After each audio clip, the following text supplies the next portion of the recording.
Proposed formula for a junior minister's pay will be the median income of the top 1,000 earners who are Singapore citizens.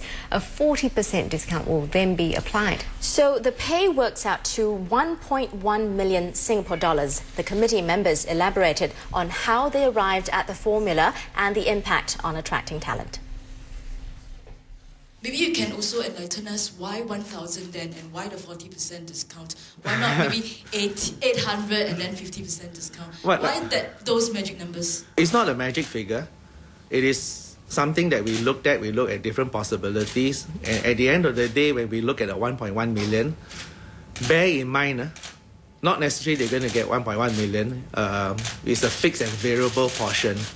And we ask ourselves, and we know roughly the talent pool coming from different walks of life that we have, and say seriously, someone who is at the prime there, is it too little for them or not? What's the impact for them to make a sacrifice? Now don't forget, the financial sacrifice is one thing, but really to take office, you are talking about personal sacrifice of family and yourself. So we have to take in all the different factors and say, is it a reasonable salary or not? But like you're right, we debated, it could be 1.1, it could be 1, it could be 1.2, it can be 1.3. But in the end, we felt 1.1 was a reasonable figure for a total wage package. So no magic figure. Based on accumulated different experiences, if you look across the table, you have from employers, union, entrepreneurs. You have Mr. George Quack, who operates locally and overseas.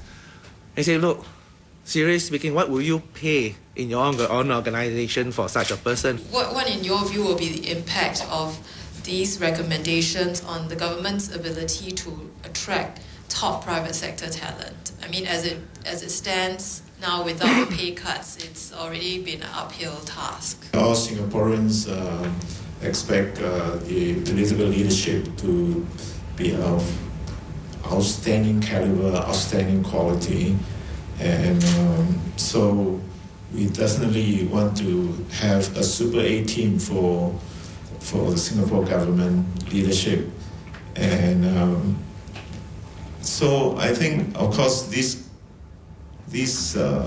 cut is quite substantial, and some of us, of course, have some fear that what will be the impact.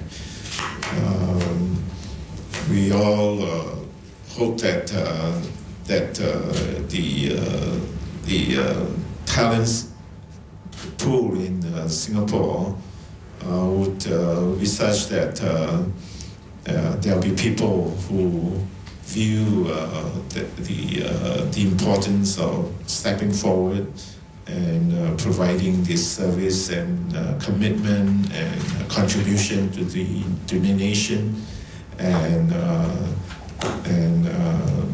salary is not the only consideration. I think this will be a real test that the leaders stepping forward will be those that are keen in making great contribution to the society and to Singapore at large. Don't you think there's also a need for the PM to maybe explain why the performance bonus was actually decided for various ministers, like what kind of KPIs you just mentioned? The CEO should have the flexibility to establish KPIs for each department and subsequently also change it from time to time. Yeah. So we really don't want to straitjacket the Prime Minister. And also I'd just like to say that the working of the Cabinet is that they each have their own ministry. That's one way to look at them. Once a week they sit together and they also discuss matters concerning the whole nation. And from time to time, these department heads change, right? So we feel that one way to look at them is the team result, the national bonus. Another way is, of course, your individual department's performance. That one we leave to the Prime Minister to set KPIs and evaluate the performance.